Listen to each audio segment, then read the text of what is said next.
All right, welcome back to the channel, or welcome if you're new. So on with some more Legacy, and I'll show you my list in just a moment, but you can see I'm doing pretty well with the current version. So here, and here, these 3 losses in a row, I was playing around with trying to splash white into the Sultai deck.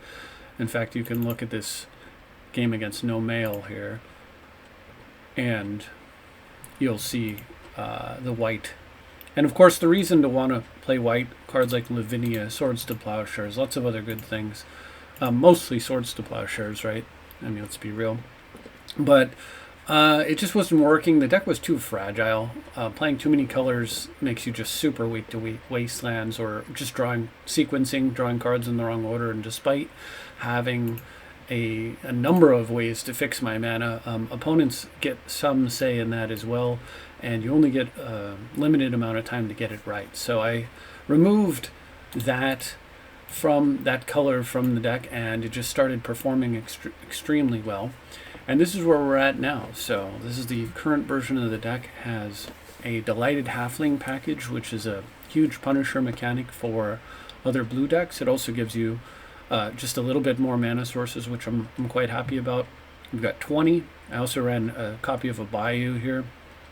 Before I forget, one change that I will make is I should run 2 Misties and 2 Polluted Deltas. There's absolutely no reason not to mix it up like that. They all get Bayou as well as Trops and Underground and Mystic Sanctuary, so let's just disguise slightly where we're at, and also make it a little less weak to cards that might name a card and prevent activation, or remove all copies of a card's extirpate effects and stuff like that. Okay, so anyway, as I was saying, the Delighted Halflings here, along with the 20 mana sources, we've got 21, 22.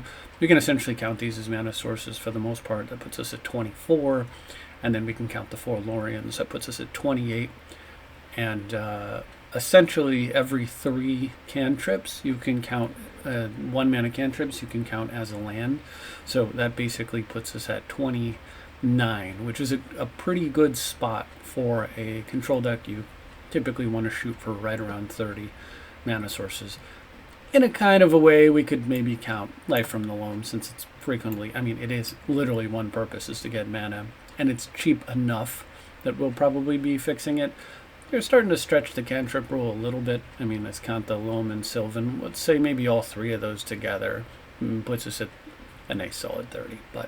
So 30 mana sources. And then if we look at the blue side of things, you want to have enough. You want to ensure, of course, in your blue deck with 5 force effects, that you have enough blue cards to actually force with. And when you're running 30 quote-unquote mana sources, that gets tough, but fortunately for 8 of them, 9 if you count as part of that mix that I just went over, are blue, so that helps tremendously. So how many blue cards do we actually have if we sort by color? We actually have got 24 here, but then there's these guys, so 25, 26, 27, 28. So almost 30 blue cards to go with our almost 30 mana sources, which would be 60 cards, except somehow we still have room for these other things due to the duality of cards like Glorian Revealed and Brainstorm. So very cool. Makes the deck fairly consistent, a lot smoother play. As far as why certain cards are in here, Liliana the Veil is because of certain giant threats that can be quite difficult to take out with a Bowmaster. Things that slip past counter spells, you still want to have, especially if it's big enough to fight with, like the life gain from Uro, if they can race feasibly. It's nice to have a way to take down something large like that. It's fairly easy to play off of a Delighted Halfling. A little risky. We don't like the double black. We don't like the fact that it's not blue, but it's a good enough effect that I think it makes sense. You do have to be careful with +1ing this against Reanimator, because you don't want to give them a method to put cards into their graveyard. On the flip side, against Reanimator, you could get to a certain point in the deck when they're trying to rebuild their hand so that they can get past your counter magic, and then basically against them, if you can get past the first couple of turns, this might actually be good. You just have to be careful and pay attention. Have you Bojuka Bogged them or whatever. The main card against them, of course, is Ashiok that we would like to get to and just exile their graveyard, mill them in exile. And also, and I forgot this in one of these games, I think, in which you're going to see if you watch, but spells and abilities my opponent's control can't cause their controller to search their library. I don't know, I focus on this graveyard exiling power, and I keep forgetting about this, but this is extremely good. This is essentially Stifle's number 5 through infinity. It turns off all their fetch lands. It also turns off cards like tutor cards, crop rotations, Wishclaw Talisman, stuff like that. Super powerful card, I think, in the format as it is. Getting back to Liliana, there is a sweet interaction mid-game where you can Life from the Loam, and now you have Liliana turning the lands that you picked up into essentially Raven's Crime. You're discarding a land in order to take a real card, a card out of their hand over and over, and that's not a sustainably winning position for your opponent to be in. Of course, it also works with like Uro if you can draw extra cards. Anyway, you can draw extra cards, and that exchange favors you. So it does make sense as a disrupting scepter that also is an edict in this deck, and of course the ultimate has a pretty strong effect on the game as well. But it's only a one-of because Bowmasters exist. It's not a great. The edict effect is nowhere near as good as it used to be in a Bowmasters format, as well as being weak against the weenie swarm decks that you can face. But solid card nevertheless. Ashiok's I covered. Sauron's Ransom is just, you can go first turn Delighted Halfling off a tropical island and second turn play an Underground Sea and cast Sauron's Ransom, because this does also tap for colorless, and so it's a amazing thing to curve into if you do that. It's just a great card. I've talked about this before. Really keeps the cards flowing. I've never had anyone make a 1-3 pile. I've always had them make a 2-4 pile, a 2-2 pile. And so basically what you do is you look at the two cards, and if you're digging for, like, if you're like, I've got to get it, they've got a Bowmasters in play, I have to find a Bowmasters of my own so that I can take their Bowmasters out so I can cast this Brainstorm in my hand, or this Lorien Revealed, because it's like mid to late game. And that's the case, and they offer you two cards that are essentially like, if it's something like Counterspell and something, then maybe you take it, but outside of that, you'll often take what they don't show you. But occasionally they screw up and show you two cards, and you're perfectly happy to take them because they just further cement your position and you're in no rush to get ahead. So what can happen with this card is that the card, they'll do a 2-2 pile, but the 2 pile is really good face up, because the other pile will be like a land and then a card that really threatens them. So, like, for example, they might offer you do a Sauron's Ransom, and in the 2 pile they put like Counterspell Lorien Revealed, and in the other pile they put something like Wasteland and a card that they're very concerned about, like a Wasteland and Jace the Mind Sculptor or a Narset or something. And so you'll take the Counterspell Lorien Revealed, and just off the strength of those two, the fact that that's such a powerful pickup, it doesn't matter that you lose the 2 cards that they didn't give you. It's almost always good for you. It lets you see new cards with a Sylvan. If you have a Sylvan running, it fuels up Azcanta. It gets you into Uro territory, and it doesn't matter which pile Uro's in. So just perfect for this deck, and of course you can force with it. As far as the selection of the rest, let's see. Keep in mind, so for Delighted Halfling, because it can make legendary spells uncounterable, it's any kind of card. So you can make Azcanta uncounterable, Jace, Karn, Narset, Liliana, Ashiok, Uro, and you can use this to help pay for it. And of course you can play the Escape of Uro as well with the Delighted Halfling. So it's a superb mana fixer, actually, and it's a nice ramp card. It's like playing with Birds of Paradise a lot of the time, but then the uncounterable factor can be extremely beneficial, obviously, in a forcible format. and because it has 2 toughness, if it didn't have 2 toughness, it'd be unplayable because of Bowmasters. But because it does have 2 toughness, it's quite good. In fact, if you haven't triggered their Bowmasters, like if they only have a Bowmasters, a 1/1, and an Orc, you can literally hold off both creatures with a singular Delighted Halfling. You do have to be careful that they don't get a second one down and kill it. But even if they do, you'll at least trade. If they only send the Orc and not the Bowmasters, then you can expect they're going to flash in and make it a 2/2. But if they send both, you just simply trade for the one, and then they pop another one into play and ping this off. But that's a reasonable trade, and that happens from time to time where your 1 green creature just kills off one of your bigger threats in frustration. As far as why Karn is in the deck, Karn is one of the ways. So I kind of talked about some of these other planeswalkers and stuff, and I think some of the rest of what's going on here is obvious, but I'll touch on a few of the non-obvious things. Karn is a so first of all, it's a toolbox for a couple of really nice effects. One of them is that you can just Karn into the One Ring. You can then get the One Ring into play, and of course that's often just a winning play on its own. But let's say the One Ring becomes inconvenient. Also, by the way, it's legendary, as well as this Jitte is legendary, uncounterable if you have halfling mana to play them off of. So you can get an uncounterable Karn down, you can grab yourself an uncounterable One Ring, and you can just do pretty gnarly stuff against like a control deck.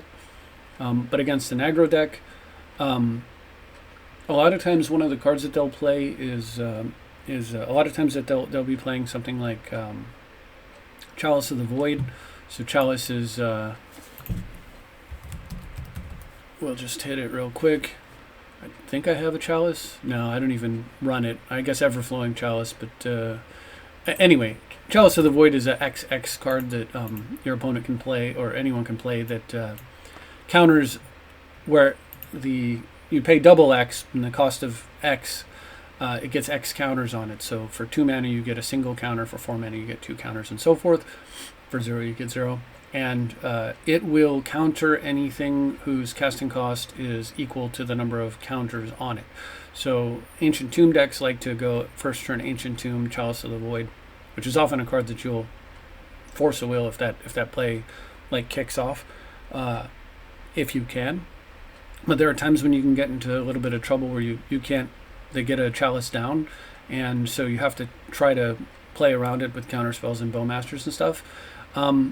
Karn will, if you can get to Karn will come down and will plus to turn that XX into a 0/0 and then immediately kill any Chalices while shutting off any other shenanigans like Aether Vials, Artifact Mana, and stuff, Lotus Petals, and Mishra's Baubles, and all the other things that are in the format. So it is a little bit slow, but we do have a bit more acceleration.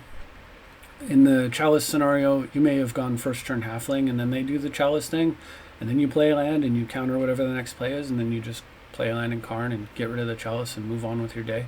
So it can work. But then also, like I said, this gives us access to the One Ring, Jitte, and Spellbomb, and occasionally you just need to get a creature off the board. Occasionally you just need to get something out of your way, either for whatever reason. But if you're also just in a desperation scenario where you need to dig for a solution in your deck, like maybe they have an untargetable creature, you might like grab the Spellbomb, and then on the next turn, like maybe you start your turn with Karn or whatever, you grab the Spellbomb and you just immediately sack and dig looking for whatever. Of course, I guess in that scenario you'd grab the One Ring first so that the creature can't attack you, but at some point, you get there. But for the most part, we're not using this to draw cards. We're using this to bounce creatures. And the really good creatures, like the big delve creatures and stuff that might get set up before we have a counter magic or Liliana to protect us, like somewhere in the mid game after resources are exhausted, they might be able to get something going, and then occasionally just having access to that effect is really good. There are other effects that we could potentially be using. We could be using Nihil Spellbomb, which would exile graveyards, or we could use something like the we could be using something like the Might who exiles artifacts. And I thought about that, but I don't think that we need Nihil Spellbomb because we have Bojuka Bog and we have Ashiok in the main and the 4 voids in the side. Makes it unlikely we're going to need like a 7th sideboard against graveyards. I haven't seemed to need it, but having the utility of just an unsummon has proven to be quite nice. So the reason for the Jitte is that Jitte beats Bowmasters, for one thing. It's very good, obviously, if you can get it going against any kind of white weenie or removal strategy. You can with Karn, you can go get the Jitte, and you can do something like going to get the One Ring and slam the One Ring, and then grab a Jitte, and then from there you can potentially animate the One Ring and equip the Jitte to it and start beating them in the head with a One Ring. Because the One Ring can kill you, it's also, the Jitte is also a way to keep up with the damage if you get into that sort of long game scenario. And that's the other trick with the Spell Bomb, is you can get the One Ring and start drawing off of it, and then if your life's too low, you can animate it, grab the Spell Bomb, and just put it back in your hand, and then proc the effect a second time. I did have Caracas in this deck at one time, and it'd be nice to run it, but I think that the mana base needs all of the lands that it has. Otherwise, there's a trick with Karn, the One Ring, and Caracas. You make the One Ring into a creature, and then you bounce it with Caracas, and then you play it, which makes you immune, and then you just keep doing that over and over so that you can never take damage. It's okay, but then, you know, all their focus is on killing Karn, and I'm not sure that it's particularly necessary, but if we do get a Caracas back in the deck, if we decide that that's important, that will be something that could be done there too. As far as the rest of the sideboard cards, it's just pretty straightforward. We're 4 blasts for the mono red decks or the red combo decks, ley lines for all the graveyard decks that we are already kind of pre-sideboarded against a little bit, and same thing with the Carpet of Flowers against the blue decks that were already kind of pre-sideboarded with the Bowmasters and the Halflings. Compost, not a combo with Leyline of the Void, not necessarily for the same deck either. Leylines are for the Reanimator style decks, and we're not going to bring in Compost with Leyline because that's a Nambo, it's a Nampost, because nothing will go to their graveyards, so you won't draw any cards. However, there are black, like mono black hand destruction decks, and Compost is extremely important in those decks. And then Veil of Summer just bridges the gap between the two. One thing that I learned that I did not realize, for those of you who are unfamiliar with Veil of Summer, draw a card if his opponent has cast a blue or black spell this turn. Spells you control can't be countered. You and permanents you control gain hexproof from blue and from black until end of turn. What I didn't realize was this middle sentence, spells you control can't be countered this turn, does not say by blue and black spells or whatever. So that little bit right there means that if you want to, and if you expect that you might be in a situation where this is relevant, you can, against a you can bring in Veil of Summers. Excuse me. You can bring in Veil of Summers, and you can counter a red elemental blast. So you go to cast like a Narset, they red elemental blast it, and you can Veil of Summer. And if the Veil of Summer resolves, you will not draw a card because red doesn't trigger the card draw clause. But you'll counter the red elemental blast just as if you had blue blasted it. And so it feels bad because you didn't get the card, but when you think about it and realize that's the exact same thing as blue blasting the red blast, which is great because it pushes your spell through. Veil of Summer is more utility than I actually realized for doing that. So that's actually super cool. Jace, incidentally, is the other version of Liliana. It's the other way we deal with big creatures. We've got 2 big creature solutions and 4 small creature solutions, as well as the ability to race. So I didn't talk about Jace too much, but the one thing I will say is with Brainstorm, Sylvan, and Jace, with all these cards, because Bowmasters is everywhere, you have to time things correctly and be cautious about how you use them. But they offer so much value, the same as hardcasting Lorien, right? They offer so much value. I've casted this 5-mana sorcery against Bowmaster decks multiple times successfully. The trick is timing is everything, and like I said, they offer so much value that we want to be running them. Sylvan with a bunch of fetches is great. There's a sweet curve, like you go tropical into Delighted Halfling, and then your opponent plays like a land and casts Ponder or whatever, and then you go Wasteland their land, tap Halfling and your Trop and cast Sylvan Library or Search for Iscanta even, and you're just so far ahead at that point. Or in that case, you could waste them and then loam. But like that's one of the things that Sylvan does, though, is it just gives you this ability, along with your faster mana, to really get way ahead. And in a case like that, if they don't have 2 mana on your next turn, you just Ancestraled off of the Sylvan, and then you're in great shape. So everything is just a matter of timing. And with all that said, let's take a look at some of the games and see how this has been working. We did, so you saw here, this was with the white, and you can see 45 minutes later, I transitioned away from the white because I just was not happy with lose. And suddenly we went into a win streak, picked up a loss here, and then defeated that person right after, and then went on to win. So we're ended up with the deck at 3, 4, 5, 6, 7, 8, 9, 10. So we're 9-1 with this version of the deck on matches, not games, which is pretty sweet. And I do get, of course, you will see here, and here. A lot of times people play me and they just don't want to play again. Either because they say, well, that's not a meta deck, so I don't care. I'm here only to play against meta decks. I'm going to make it a meta deck. Or because it sucks to, get completely crushed. I don't know what the reasoning is. Or maybe they run out of time and their wife's calling them for dinner or something. Who knows? But anyway, we'll start off with D's here. We're going to run against D's. D's nuts. And you can see I was trying some different things out, but this is the Sultai version, and we'll see how useful Natural Order is, and maybe you'll get a sense of why it's not in the deck anymore. So I lead off with Snow Island here. I think I should have baited with maybe Underground, but this is fine. Because I want my opponent to, when I'm holding Stifle, I want to see a early Wasteland. But, I mean, we're in good shape. Bowmasters just does so much.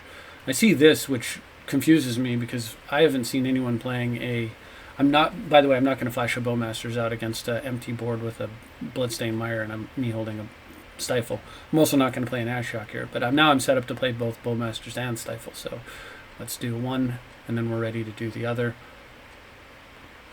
But yeah, I haven't seen Bayou in any decks except mine, which is weird. So now I'm seeing Sultai Control. So I'm not going to flash out the Bowmasters. Oh yeah, this version had Attracts in it. This version sucked, honestly. Like, it was okay, but yeah, I play Ashiok and my opponent scoops. I don't actually count. We can kind of not count that, but the Atraxa thing was very questionable. I was trying to use Natural Order to sneak in Attracts into play and realized it's just not really my jam. I don't like the inconsistency of it. I might go back to it if it seems like that's what I want to be doing. But the rest of these games should be lined up correctly, I believe, with exactly or near exact to what I showed you. I think it was a couple games before I re-added the Saurons in here, but otherwise we're good. So I see Thespian Sage here. Sage? No, it's definitely Stage. And I'm assuming that a Wasteland's coming, so I'm sitting on Stifle here rather than wasting them. And of course, against a deck like that, Wastelands are super, super valuable, so I don't see anything, so I'm going to do Pressure. And oh yeah, no, I had the Ransoms in. Yeah, in fact, the Atraxa silliness came out and the Ransoms came in, so we're lined up here. All right, so I'm just worried about depth, so I'm not even going to Ransom here because I want to be able to Wasteland in response. And I want to have Stifle up. I just want to be relatively safe. When it bogs me, I'm glad to see that at that point in the game. I'm going to Ransom here now. And we're just looking for more. So I see Uro. This is what I mean. So Uro Underground may feel threatening to them, but I'm just going to let those go. And I still have Leovold in here. I decided later I really didn't. It overlaps too much with Bowmasters and Narset, and doesn't provide like a tremendous, like it doesn't do anything unique, or it just, if you can't say like why you're playing the card other than it's a good card, then you should reconsider why you're playing the card. All right, my opponent goes for a Hex Mage here, and then Depths. I'm gonna stifle one effect, and so I Wasteland in response, and then he tries to use Thespian Sage, and I stifle it. Now it's still a pretty dangerous scenario because my opponent is. I'm gonna go ahead and take out their Lotus Petal here. I actually should not have taken it out. I should have searched for Jitte there, but now my opponent's got a Vampire Hex Mage and goes for it. I'm going to counter that, but they can Thespian Stage. Yeah, the Depths. So, all right, I'm going to go grab a card here, and I grab the One Ring, which means I cannot die this turn. And I'm going to go and draw an extra card. Oh, that Wasteland was late. Get a Leovold down. It does help here, but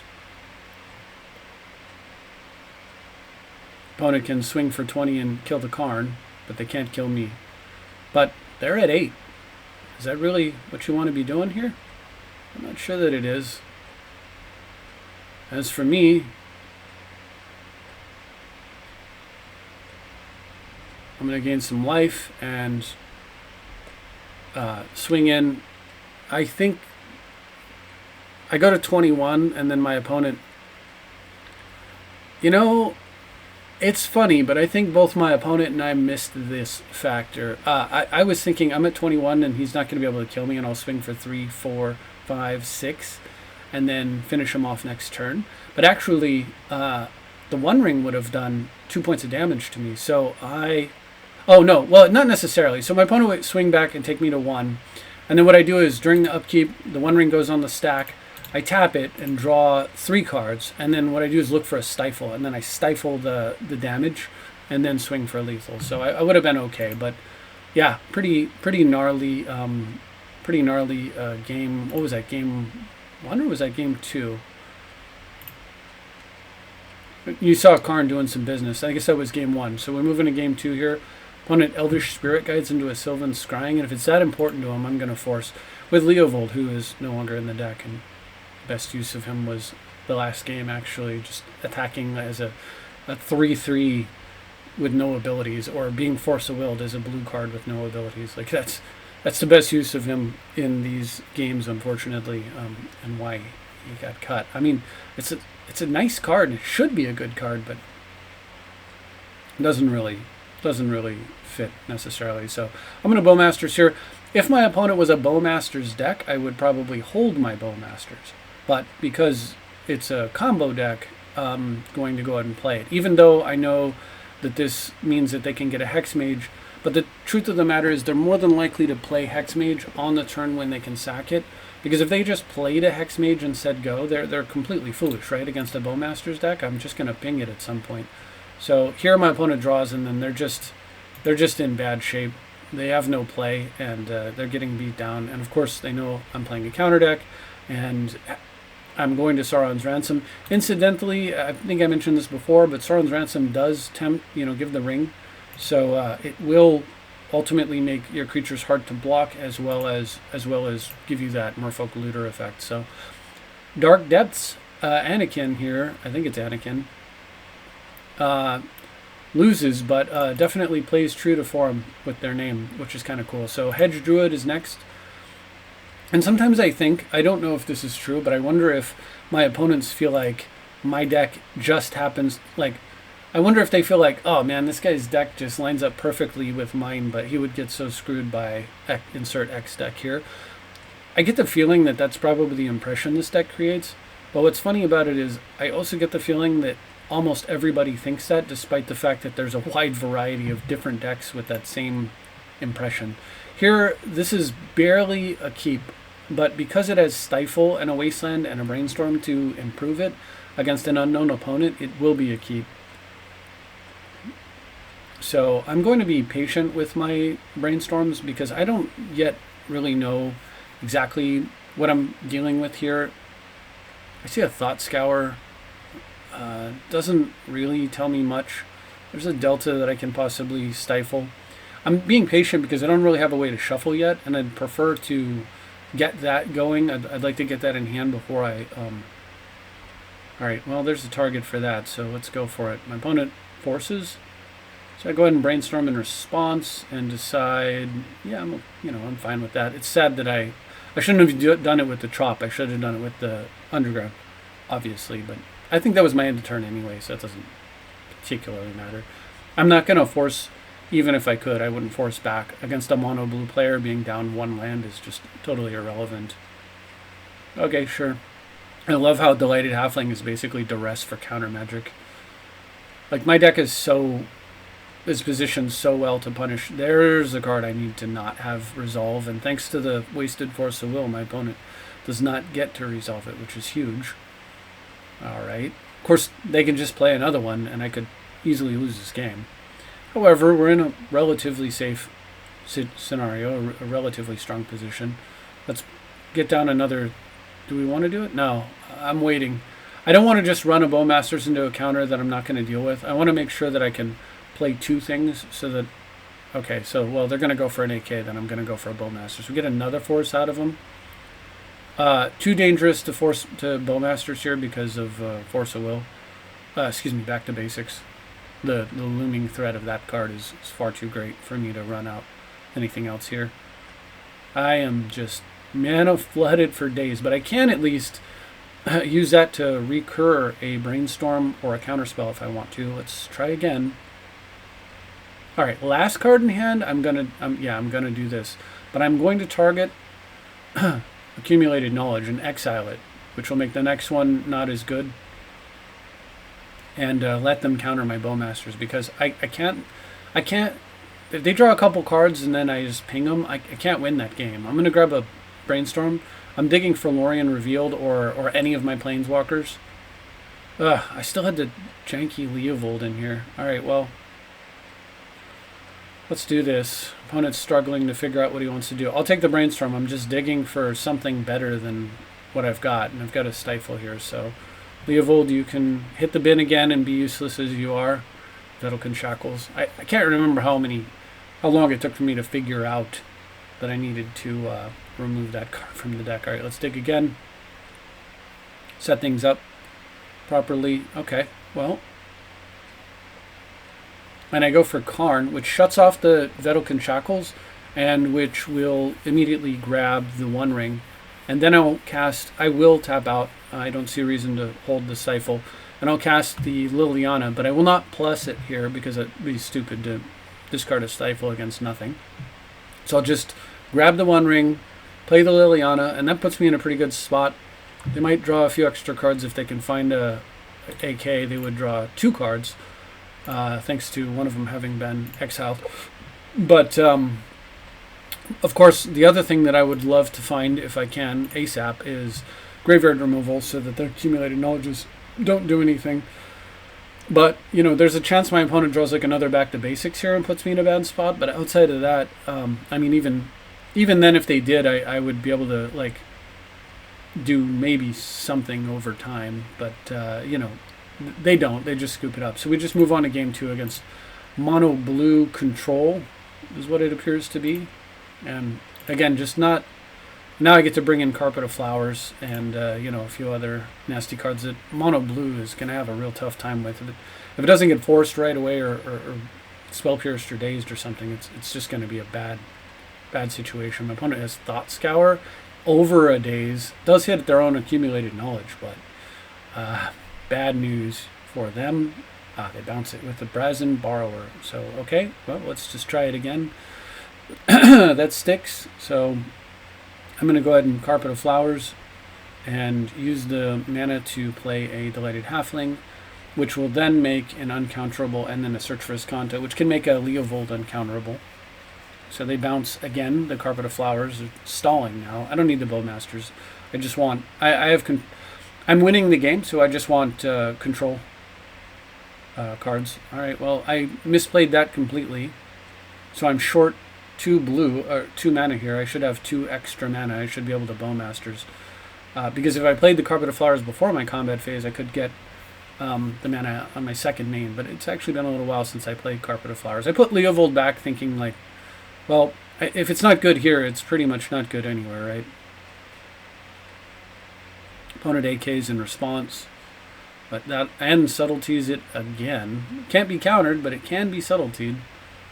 Alright, well, we'll just keep putting it on top then, I guess. Uro into it.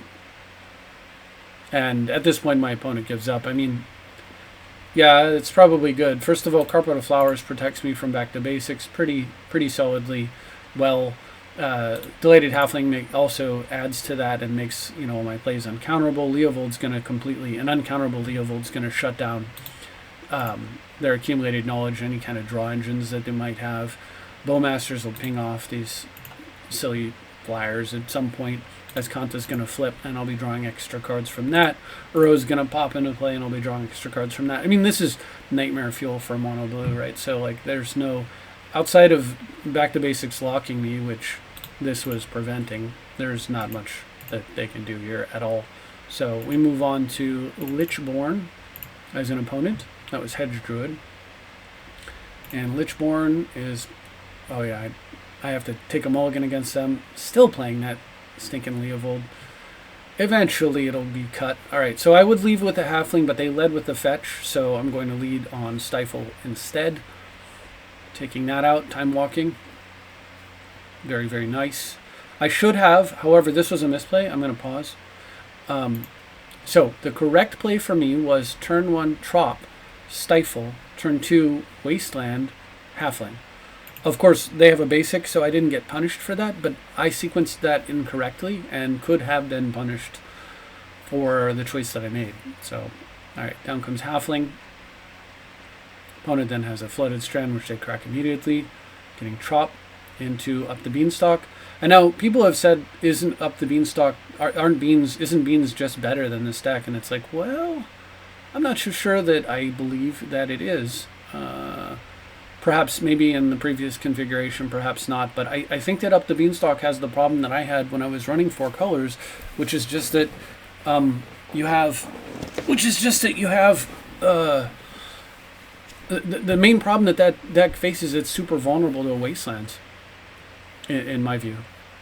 All right, so, well, Leovold obviously working out really good here.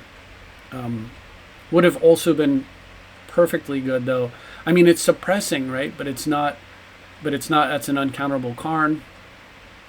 I'm going to go grab an uncounterable One Ring. It's suppressing, you know, but it's not. This would have been Sylvan Library. This became Sylvan Library. So I would have had a library already, and I would have had 3 more cards in my hand. I wouldn't have a Leovold, but I'd have 3 more cards in my hand, which I'd much rather have. So, you know, I don't know. All right, game 2 though. And constantly looking at new cards every turn.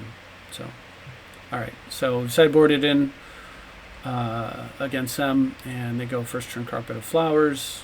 I could try to go get a. I do actually grab the Bayou. I was to say I could try to go get a Bayou if I wanted here, but you know, I naturaled the 1 Bayou. That's cool. So they get no mana for their Carpet for now. We're going to ponder. Of course, they're safe from a... I'm going to go ahead and cycle one of these Veil of Summers off their ponder. I was going to say they're safe from a Stifle because I don't have one, but you know, I do now. So Carpet's not going to give them mana yet unless I crack the Misty. So they ponder. I will do stuff with my mana. I'm not going to, but that's one more turn that I faded their Carpet. Alright, so now we'll go ahead and get started. And there's a Force of Vigor, which I had in my sideboard. I'm not going to play it just yet, because I realize that I have a counter spell and a counter backup with Veil, and I'd rather use it in that fashion. So yes, they have some extra mana. I'm not mana screwing them, but I think that that's fine. Uro, are they going to try to stifle it? No, they don't. Okay. I do get a free land there, but we're going to take that out. And it looks to me like there's a high probability that let's go ahead and take out their green since they have an Uro. And now I'm thinking, so they go for surgical and they remove all of my brainstorms, which is quite an interesting choice. They didn't choose wasteland. I was kind of baffled by that decision. All right, so upkeep. They only have 3 cards in hand, and I have a counterspell to back this up. So let's take out the carpet. Now they're in deep trouble with the mana.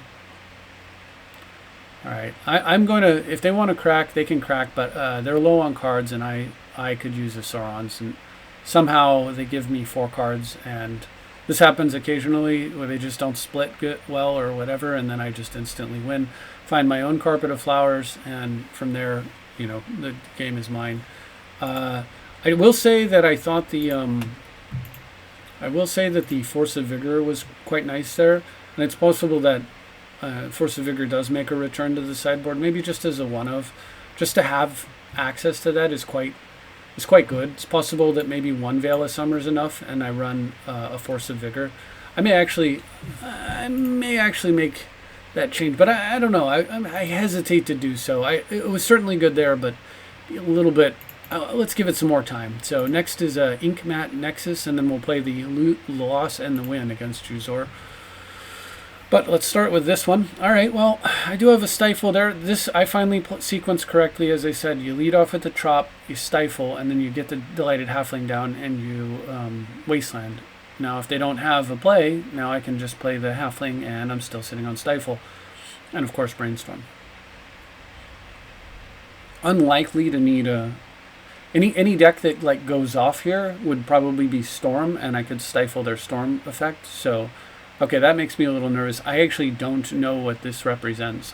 But I do want to Brainstorm before they get to wastelanding me. Since I don't know what I'm facing, I am going to Liliana here, and I'm going to take a chance. It doesn't look like Wasteland's going to be super useful against them. I see a Strix. Because the thing is, they're not Reanimator because they're playing Ponder and all basics and stuff, and that's just not a Reanimator thing. So I'm going this route. They're going to Edict me. I'm going to Brainstorm in response. And they're trying to make me sack my Liliana, so I'm going to go ahead and Force to protect. They force back, and Lily's down. Alright, I left that Wasteland on top for their second blue source. So we're in a bit of a stalemate as far as board presence goes, but I am behind on cards by exactly 1. They go for Bowmasters. I'm going to attempt to counter. They force. Okay, now I'm up on cards, but down on board. So they ping that and then trade off the Orc. And now they have a Bowmaster just irritating me, but not necessarily. Like I've already played 2 of my Brainstorms around it. They hit a land and attack, and I've got Counterspell up for their next important play, and it's a matter of time before I find mine. Immediately, Halfling comes down and shuts down the Bowmaster beats, and now it's just an anemic 1/1. However, it is, of course, shutting down my ability to refill. I'll play the Bayou here because I would like to hardcast Force of Will if I draw it, and I'm not going to cast a Brainstorm. I will, of course, strip a land there as well, so we can kind of speed through some of these turns where there's a lot of draw go and not too much else. I use that because I can actually put a card on top of my library if I choose, using the fetching for Misty Sanctuary. So I go ahead and choose a counterspell. Opponent cycles in response, a Nimble Obstructionist, so it's a Stifle that draws a card, but does tap them down pretty low. Oh, can't punish them. I could cycle this, but that's gonna be my plan for when I draw my Bowmasters. Now, incidentally, okay, Teferi we've got to try to deal with, so we deal with that. Incidentally, I've gone 20 cards down without finding a Bowmaster, plus put some cards on the bottom of my library. Well, it's just a waiting game now. Opponent's pondering, so the waiting game is favoring them because of the Bowmasters just suppressing me. But, I mean, any Planeswalker is good, any Counterspell is good. I'll go ahead and cycle and thin my deck, and any Bowmaster is good to the point of probably being game over. Alright, maybe I can swing in, see if they've got to punish me with a Bowmaster play again. But if they do, I've got a backup Halfling, and it's not the worst. At least I have like some sort of pressure, some modicum of pressure. Okay, well, with that draw, I feel a little bit safer from a flashed out Bowmasters. Knowing that they have like the Nimble Obstructionist, I can stifle that effect, but they can Obstructionist. I'm not going to counter Brainstorm, not going to counter anything except none of this look stuff. I'm going to counter actual, okay, again, not going to counter that. I mean, they can attack me for 1 here, and then I'll start blocking again, or swinging. I'm not going to walk into a Bowmasters at this point, so 24 cards deep, and I still haven't found a Bowmasters. I haven't even found any action here. I have at least found some reaction, so we'll go ahead and fight over that Jace, get that addressed. They swing in, so I know what this means, but I'm going to go ahead and let them do it. Because it still takes one off the table, so we kill that one, and take one, or take no damage, but, you know, it gets pinged off. That's fine. There's that lousy Leovold just doing what he does, but in this case, not bad because he does block. Never mind.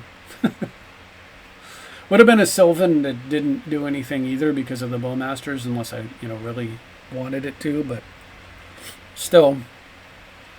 Alright, well, now I'm getting some pressure on me, but, you know, I'm 26 cards deep. I should find a Bowmasters at any point here, and it should be good. 27 cards deep.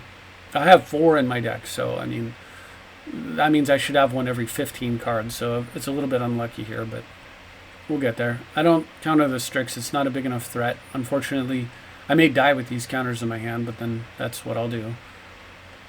I've got enough mana to hardcast both Counterspell and Force, so I'm not going to cycle the Lorien, because again, what I want to do is deal with this junk on the board and then Lorien back in. So I'm getting a little bit nervous here, so I actually play the Narset in an attempt to dig. So we're going, remember, we're 29 deep, and we're about to dig by 4. I'm going to counter the Snapcaster, and I dig by 4 and find an Ashok, which I grab because I want it. It's a blue card that I can force with. And I'm also concerned about anything that they might have. Like they just played Snapcaster, right? All right, they've got to kill the Narset, obviously, so that buys me some time. So now we're 30 cards deep plus 4, so keep that in mind because we did 4 of those cards we saw. So we're 31, 35, 35 cards deep. I'm going to go and Ashok them for safety right now and also to possibly tank some damage. So we're 35 cards deep, no Bowmasters yet. But I've got 4 of them in the deck, so it'll pop up anytime. Due to tempo, I just have to play this now. Opponent offers me this selection. Obviously, more counters isn't going to help me. I will take the Uro, but it's not great to play here. Okay, let's try slamming a Karn. Can I do that? Yeah, okay, well, in that case, I'm just going to plus it for now. It's going to live. I don't want to come on. Right now I can hardcast Force and then Force of Will as well. I don't want to play the Uro into the Bowmasters, but again, I have 26 cards in my library, and 4 of them I've already seen, so really 20 cards left. So the Bowmasters will show up anytime now, and then I'll be fine.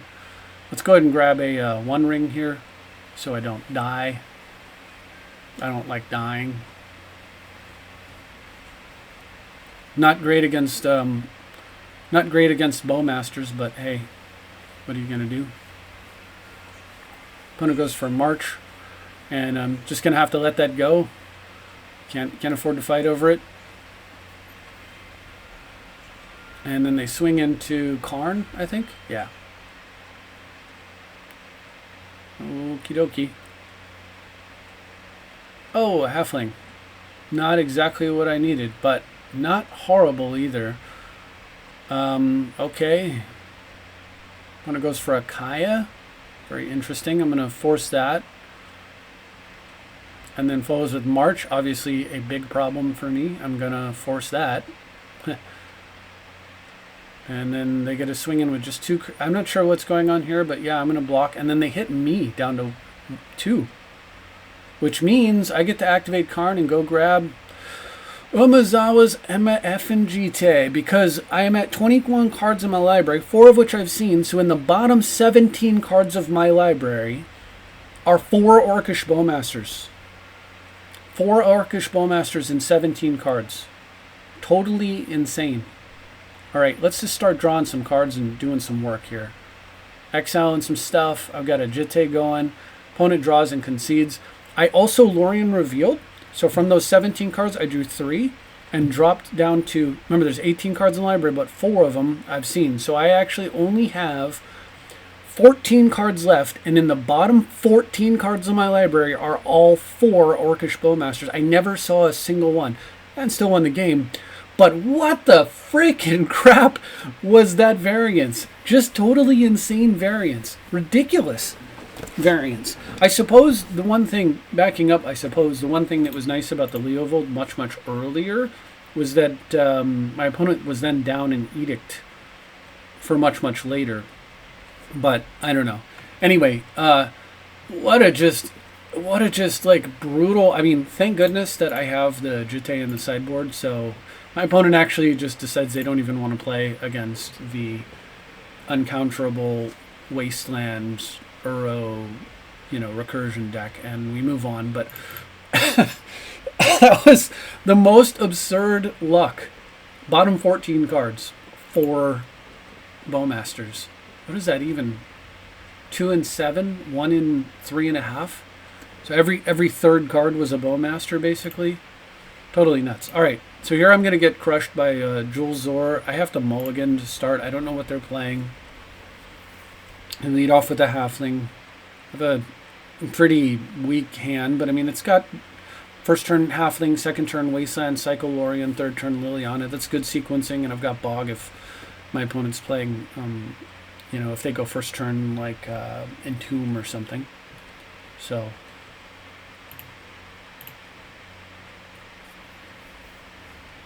are you gonna play? Not quite sure what's happening here. Okay, here we go. Instead, they Thoughtseize the Liliana, which is a bummer, obviously, and it's not a wasteable land. Is the game going to play? What is going on here? Oh, I think it's this update.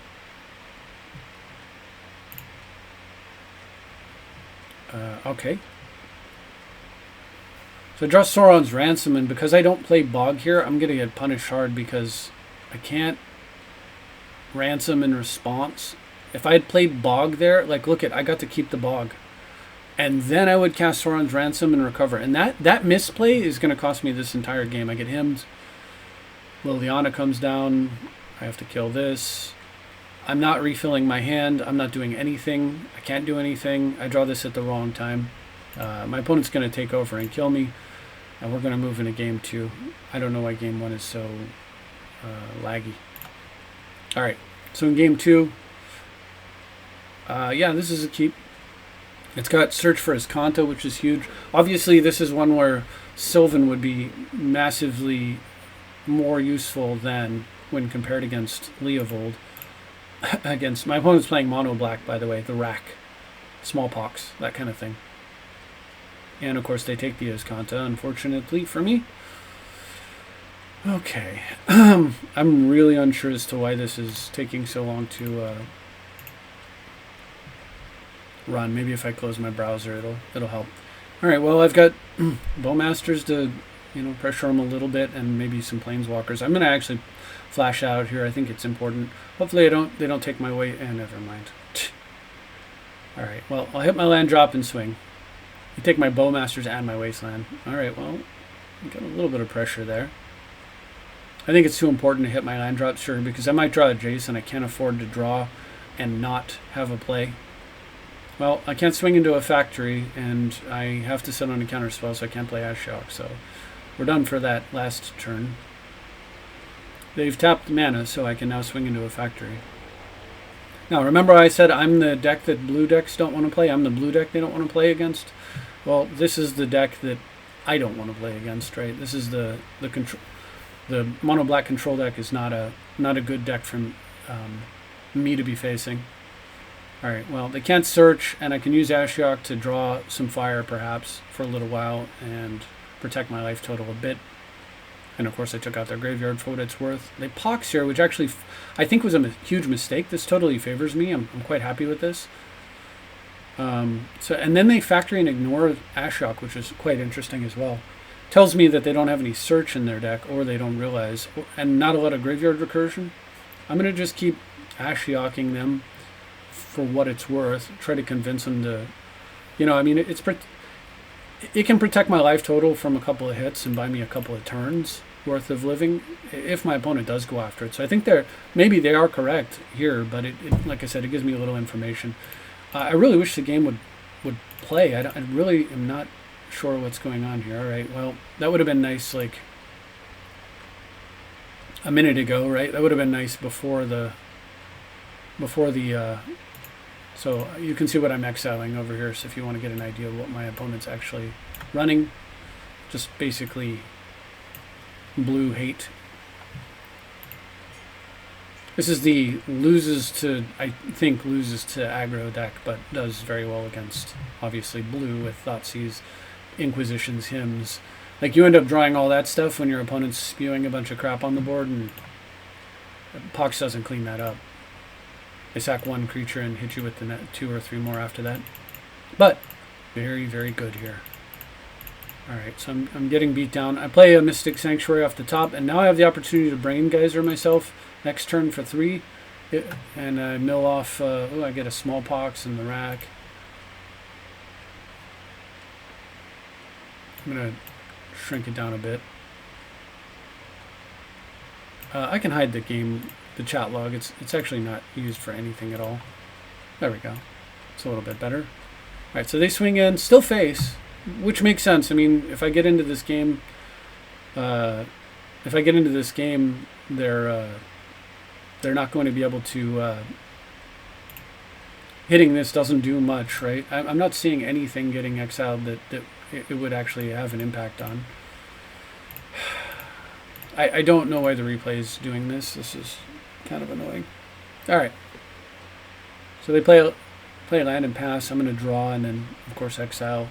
They hymn me, but they hit a loam and a counterspell, so it's like counterspelling their thing.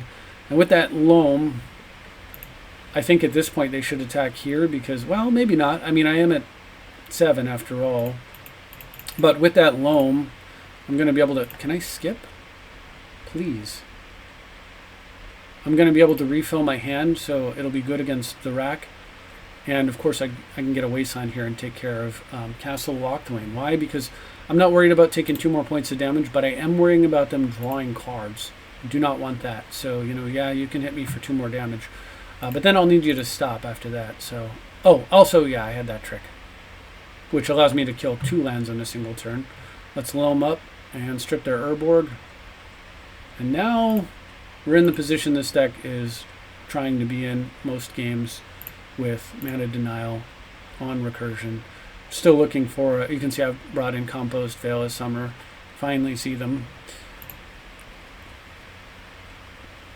Alright, so Ashiok, I'm still saving it because I don't know if there's any search over there or any reason why I might need it, but of course I can just bog here.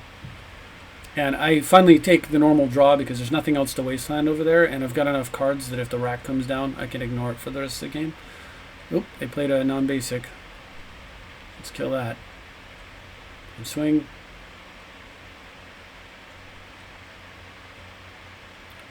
Alright, let's brainstorm. I had brought in the One Ring against them, recognizing that I would need to top deck. Now I'm protected from... This just insulates me against having to, my opponent... Well, they could Wasteland and make a play, but they can't duress me and make a play, something like that. Hymn me or whatever. Alright, so I'm not even going to tap it because I don't need to right now. I'm just digging for Uro as fast as I can. Still not finding it. But also, my opponent's got a Wasteland out, so we recur when that happens. They waste in response. I'm going to go ahead and just fill my hand back up. Now my next plan is to, if I don't find anything useful, I'm going to Wasteland my Mystic Sanctuary and then recur it, and then use that to recur whatever. Epoxys here, don't care at all. Sure, I'll throw away some lands, and now you're actually helping me out because I can get rid of my Bog, which I can use to hit their graveyard again, and you're getting rid of my Sanctuary, which I can use to, alright, let's just get some counters in hand. Which I can then use to, my Sanctuary can be used to, if I can finish my sentence, pick up Lorien Revealed, right? I can Brain Geyser off of it. So, alright, sure, yeah, you wasteland me, don't care. Oh, there's an Uro, so I don't even need to. And there's a Brainstorm, and yeah, we're going to Brainstorm Loam into hand. Going to Loam. Got the Uro ready to go. Got the Mystic Sanctuary. And the thing is, I can't die to an empty deck. If you have no cards in deck, what you do is you skip your draw in order to dredge. Or no. Oh, well, yeah, no, correction, you can die to an empty deck. If you don't have 3 cards, I don't think you can dredge. I have to double check that ruling, but I think that's how that works. I was going to say, otherwise you just skip your draw and dredge, then cast it, and then dredge, and then cast it. But I think you can't dredge if you don't actually have the dredge fuel, so you can still be decked, is the way that I believe that works. So the only way I could do it would be, I would need 2 land drops, but Uro combines 2 land drops with card draw. I would need 2 land drops so that I could play a Mystic Sanctuary and put a card back. And then, how would I do this? And then wasteland the Mystic Sanctuary, right? So that's 2 land drops. I put a card back, and then for the next turn, draw it, wasteland the Mystic Sanctuary, and then I can't put a card back. So yeah, it doesn't work. Anyway, managed to get the win against this, and we move on to game 3. And game 3 does not go well for me, and then we'll go back to the series with the on the winning side. But you'll see they're close. All of it's close. I should be in great shape here. I'm gonna force, obviously, because I'm trying to get compost into play. How do I lose this game? Oh, I know exactly how I lose this game. I screw up royally. So I have screwed up against this opponent twice now. All I have to do is play Misty Rainforest and say pass, and then I can force to protect my hand, get the compost down. They can't beat me with the compost out. I don't think it's possible. But I play Trop. I have no idea why I'm doing this. This is just about as dumb as it gets. Because now they can Inquisition me or Thoughtseize me and Wasteland me. I force to protect my hand, but then I'm still 2 turns away from getting the compost down, and then 1 more discard spell will do it. And exactly as scripted, right? Boom, boom. And surgically extract all my Trops. Thankfully, I do have a Bayou. But if I had a Wasteland in play here, they don't get to make this play. They can extract Force of Will or whatever. Who cares? And then I sack the Misty, and we're off to the races. But instead, come on, hurry it up. Okay, I do get compost. Actually, oh, and they flip the script on me and go Crucible Worlds. That's what happened. Yeah, I gotcha. Yep, Crucible Rack. I just died to the artifacts. All right.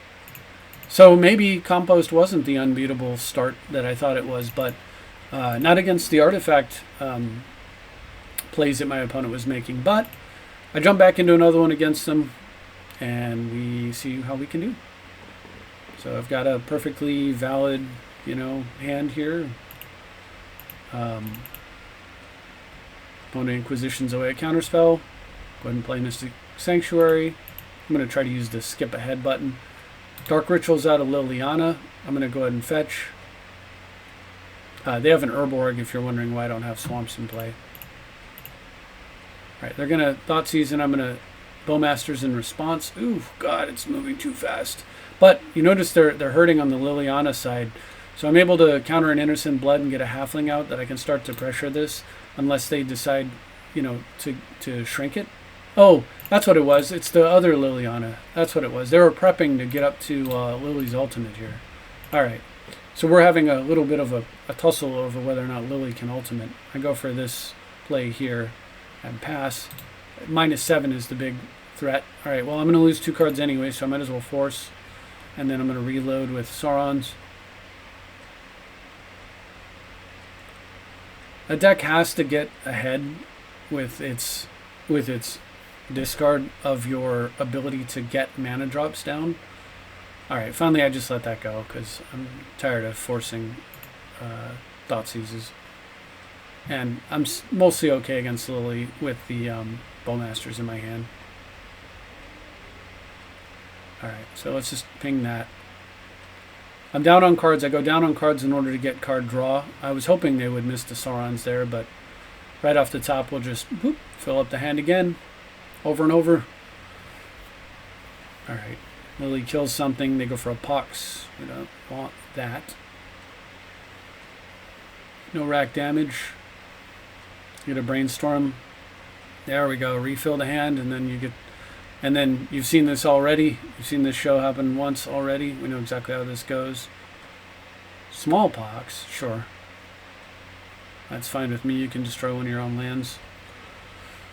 I am good with it.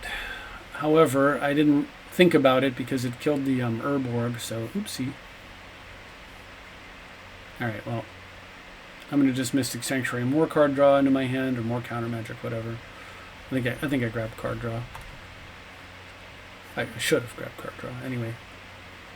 They go for Lily Ultimate finally, and at this point I just stifle it, and it kills itself and gets no value whatsoever. Of course, they have a Wasteland that's pretty useless against recurring Loam shenanigans, and yeah, no problems. Game 1. Game 2 does not go according to plan.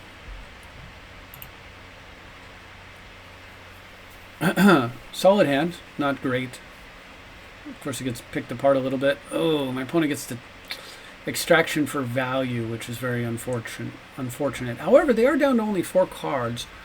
I do think here the correct play for me is actually wasting them, but I choose not to because I wanted to get Halfling mana into play.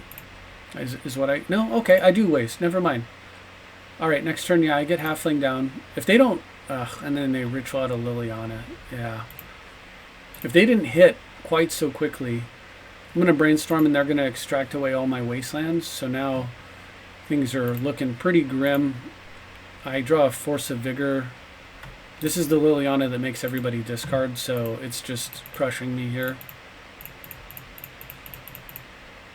And I get him. If it wasn't for him, I would have been able to discard Stifle, draw, play a land, discard whatever I drew, draw, potentially play a land, and then Lorien up. But now... Oh, my Lorians are gone too? Are you freaking kidding me? Ugh, it's so brutal. Like, this is how I get back in this game, right? Well, I'm not getting back in this game is what it tells me. Oh, there's a Veil of Summer to protect me. Yeah, I'm dead. Alright, game 3. Card order matters, right? So I get to go first. This looks pretty nice. I get to go turn 1 Halfling, and then I get to... Uro or Stifle or counter. I'm pretty happy with that. I could sit on Stifle right off the bat, but against a monocolor deck, it's quite a bit weaker to do that. Alright. And here I've just got counter magic up, so I can cycle Lorien and start playing on the next turn. So let's just sit on counter magic before I get hemmed. Alright. Him is so much weaker going second than it is going first, right? All right, Uro, and then we're going to stifle it. And this is one of those plays where this is very hard for the black deck to deal with. And I now have an engine that puts them on an extreme clock. I'm going to brainstorm in response and smash for damage, recur. I'm in great shape. I've got Bowmasters ready to go. They're my Go Masters. All right, he can make me sacrifice a creature, but in response, I'm just going to, I'm going to flash out Bowmasters, ping that, kill it, sack the thing, and my opponent just has no hope at all. And with Uro running, sure, you've got Crucible Wasteland, but that's just not going to keep up with Uro. And, of course, also the fact that you're getting hit in the face for 7 to 8 per turn. You've got 2 turns. The Bowmasters, the token would be dead, but the Bowmasters would be in play, so I hit for 7. I Brain Geyser for 3, attack, hit for 7, put extra lands into play, probably cast a Halfling again. This opponent does not bring in like Toxic Deluge against my deck, against my control deck, right? So they're in a situation where they simply can't, they simply cannot, and all their sack effects are edict effects. They don't have direct kill effects. It's like pox and that kind of thing. So they just cannot deal with this card if it gets into play early like that. So the Stifle on Uro just totally takes over, and no sideboard needed. Just the main deck game plan beat them even with whatever they sideboarded in, which was really cool. So we move on against Kuran 3582. Quite a match here. and that looks pretty keepable to me. Love to see my opponent use a fetch or waste, especially since I can back it up with a force negation. I don't see that. More basic lands. I'm gonna brainstorm now, hoping to hit a Lorien reveal, or anything, but I don't, so we'll have to be patient here. Alright, Swamp, Lotus Petal. I'm thinking it's combo. I'm not exactly sure, but because I think it's combo and I've got forces, I'm going to go ahead and actually expose my Bowmasters to the risk of them having one. I'd like to pressure their life total a little bit. I'd like to pressure any Planeswalkers that might attempt to come down if that's what's going on. But then I see Collective Brutality discarding Exhume. I'm not sure about that, so I go ahead and force a negation that, and I swing in. Still missing land drops here. I'm just one land away from being in great shape. Brutality again takes Force of Will out of my hand. I just let that one go. Let's increase the pressure. At least I've got him on a clock. Oh, thank you. I needed that so bad. All right, there's my land. And now I can Sauron's Ransom, and you just see how good Sauron's Ransom really is. Alright, let's reload. My opponent just sees the 4 cards that I get as options and chooses to give it up. And normally an opponent would not quit here, but because of the pressure here from this lovely card, I get to actually play control because I have something that I can use to pressure my opponent while playing the control game. Without that, my opponent can afford to just hang out and wait for me to miss a beat and then kill me, but with the pressure they can't. Alright, so game 2, another great hand. Alright, I'm going to pass here. I'm actually a little surprised looking at how good this hand is that I lose. I lead off with a protected land, which I think is correct. I brainstorm in response here, set myself up and decide, sure, you can have a Lorien revealed. I'll have a counterspell hidden. And my opponent entombs. I'm going to force the entomb because entomb is just so scary. As long as I don't have a way to get stuff into the grave. Oh, right. I don't know what I was thinking there. I guess, no, I mean, I guess it makes sense, but I'm in deep doo-doo, right? If the Grizzlebrand hits, I'm dead before I can find one of my graveyard removal cards. And the main thing is, this is game 2, and I know they're playing Reanimators, so I brought in my ley lines. But when I saw my opening hand was good, I just reflectively clicked keep, rather than what I needed to click, which was mulligan in the ley line. So I'm feeling the pain of that, and it's exceptional. So, oops. Just total bonehead move. I did go to bed shortly after this, so but it was a bonehead move, and look at this. Much, much better. Okay, Reanimator, you're going to have a good time playing against this, I think. So we lead off with Underground Sea, and sitting on Stifle here. Obviously, feeling real good about the situation. Got a counterspell up. Now I don't have to fight over anything except for what goes after the ley lines, if there is anything like that. Infernal Tutor makes me quite nervous because they grab a Dark Ritual and reveal a Dark Ritual. But I have counter Stifle up, so I can maybe let a bunch of rituals and some storm stuff go off and then deal with it there. I'm a little worried about playing what I'm about to do because I'm worried about an end of turn ad nauseum. But the payoff is so high, and I haven't seen an ad nauseum, that I'm going to go for it. Alright, Jason and Underground goes away. Let's just Sauron's Ransom again next turn. In order to, or the turn after, I'm more than likely next turn I loam into a couple lands, play land and pass is what I want to do. Unless I draw one, which I won't do because I have the Ransom. And I decide, you know what, I'm just going to be very patient and sit on double counter. I'm not sure what the double Dark Ritual is, but I don't have to do anything, and I can Ransom at the end of their turn. It was safe enough last time. I'll go for it again here, and then untap and just not play into. I'm not going to tap mana. Basically, is what it comes down to. I'm just going to build up a hand of counters and land so that my opponent can't go off on me, and then hopefully from there win the game. At some point, I will loam, and then that strategy of mana encounters gets so much easier, and of course I'll get a Narset down eventually as well, which will just turbocharge me, but I think they died when I played the ley line. Basically, when I didn't, I think I died when I didn't mulligan into ley lines, and they died when I did. So, all right, now I'm playing against Oddsa 97 here. Got a solid hand, and my opponent leads off with turn 1 Fable. That's not good.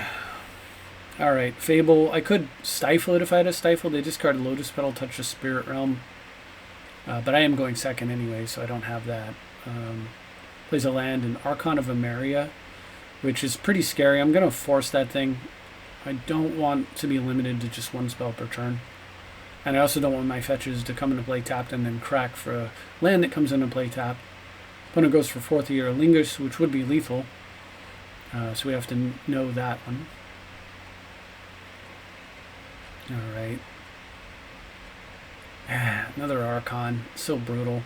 Let's get the Halfling down.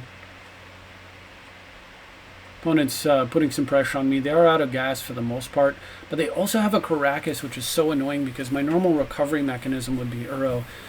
I screw up here, I think. So I grab Karn and I go for a Jete because I want to try to deal with some of what's on the board. I am going to take a beating, but I'm not dead. Alright, so let's equip Jete and go in. Kill the Kiki Jiki right now. I've got Force protecting me. Alright. So let's be patient. Opponent has an uncounterable elementals, but this is not an elemental, so I can hard cast a Force on that guy.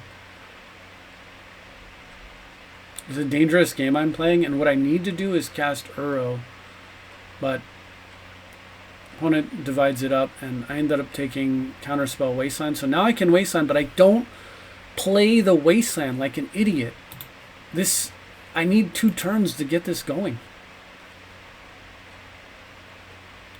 I'm just playing so badly here. I'm so mad at myself. I'm going to place Caves of Chaos Adventure. I stifle the initiative trigger, but I have to block here, I think.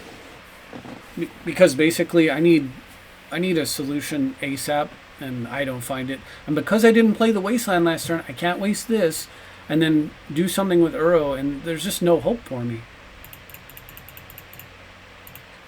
This card just screws me over. But I screwed myself over worse by playing poorly. I almost pulled that game out with the Jete, but didn't quite get there. So we move into game 2. I do at least have Red Elemental Blasts to bring in against this deck. So we do exactly that.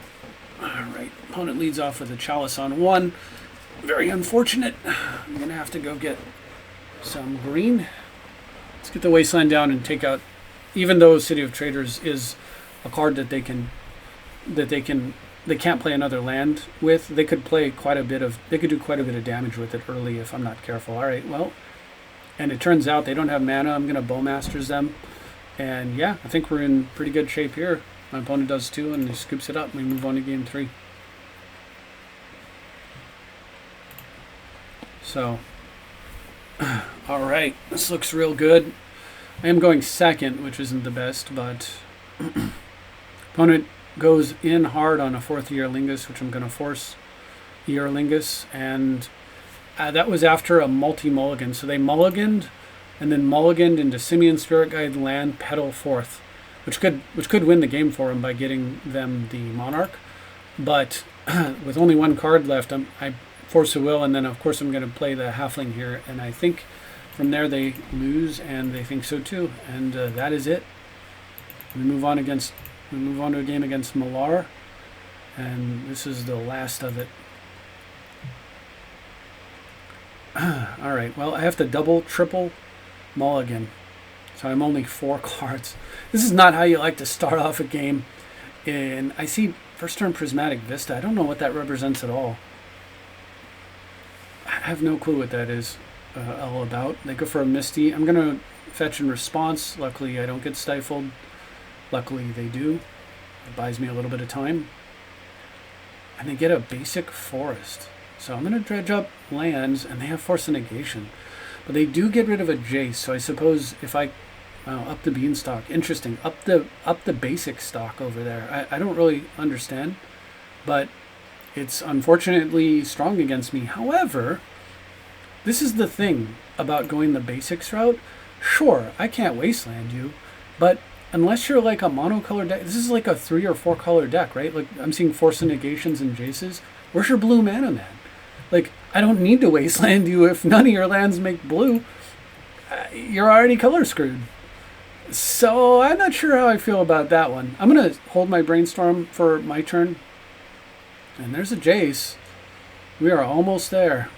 I've got Stifle to Force with and a Jace. I have a game plan. Well, I don't save the Stifle for a Force because we can stifle their blue mana. It takes me a turn off a Jace, I think. Oh no, I put the Wasteland on top. Now we're good. Go for it. I'm sure they would have forced if they had it right there. So they don't have it. Let's put these back. Now I've got Force Lorien. And I also have... There we go. Beautiful. Let's just sit pretty for a moment. Opponent goes for Teferi. I'm going to go ahead and counterspell that. They force a will and draw a card off of the Beanstalk. I'm going to force before the draw trigger happens, so I don't want them to have another force of will in their hand. So I got rid of my Brain Geyser there, but I have an active Jace running, so it's not devastating. All right, perfect. Now we can Saurons in, potentially Saurons, and do some really good things here. We're sitting on a counterspell, and again, they just can't fight a counter war. And force a will, draw a card is really cool and all, but it's not going to beat a Jace, and it's really like not going to keep up with the card draw in this deck. I get the Sauron's Ransom, and then we're going to reveal Lorien, and then Lorien, unfortunately, because I had to force with... Sorry, we're going to reveal Mystic Sanctuary, and then Lorien, because I had to force with it, and the Loam is gone. I don't have my 2 best engines, but I have my 3rd best engine here. I'm going to Sauron's, hit that, and then use that to play and grab a counter spell, because then I'll have 4 blue in play, and then Jace it right into my hand, and then from there I've got double counterspell Jace against a self-imposed mana-screwed opponent, although I certainly helped with Stifle, what was that, 1, 2, 3, 4 fetches. How many did I actually stifle? I only stifled a couple, and I strip mined one of them, right? No, I didn't. How did they lose 4? Am I missing something? Prismatic Misty. You see their graveyard? Oh, I stifled 2 of them, and 2 of them resolved, which is how they got 2 of their lands, and then 2 of them were actually played from hand. Okay, I got it. That wasn't that much of a mystery. I don't know why I got stuck there. So anyway, that's it. Hopefully you enjoyed watching the deck in action. Obviously, you could see right there it would have been a hell of a game for me to have drawn like a Sylvan. Totally would outpace a Beanstalk over in a single turn, and then from there it would take a couple turns before the Beanstalk enchantment actually caught up. But by then, more than likely, it wouldn't. But yeah, hopefully you enjoyed that. I do think that I may sneak a Natural Order back into the sideboard. The main problem with Natural Order is I do have a number of green cards, but I'm not like super full up on them. The other card that I've actually considered above Natural Order as a potential card is just Pest Infestation. Pest Infestation, killing artifacts and enchantments, and also making 1/1 blockers that give me life is actually really pretty strong. And so it might be a card that I could conceivably just sneak 1 into the main and have the ability to just blow out a board. And because it has the X on the cost, you can't get Pest Infestation will not lose to a Chalice of the Void, right? Like if Chalice of the Void hits, Pest Infestation can still be played around it. However, it does cost a lot of mana, and it's a sorcery, and they don't really like tapping mana on my turn, so maybe it is better to 2-for-1 myself to Natural Order, or maybe I just don't need it. So far I haven't, but you know, these are the things we figure out through playtesting, and I'm certainly interested in the thoughts of you, the viewer, as far as what I might need. Of course, I did not ever use that. You saw the One Ring and the Jitte both get tutored for with Karn. It was quite good multiple times, and had my opponent not attacked my Karn, I certainly would have grabbed a spell bomb against them. Maybe I should have actually done so. I think, remembering back, I can't say for sure if I even had spell bomb in that specific match or not. So I may not have been able to get it, or maybe it was just the card died too quickly. But regardless, I think it's a very interesting deck. It has a lot of game against all the decks in the format. It's a lot of fun, and I look forward to your thoughts. Thank you very much for watching, and we'll see you next time.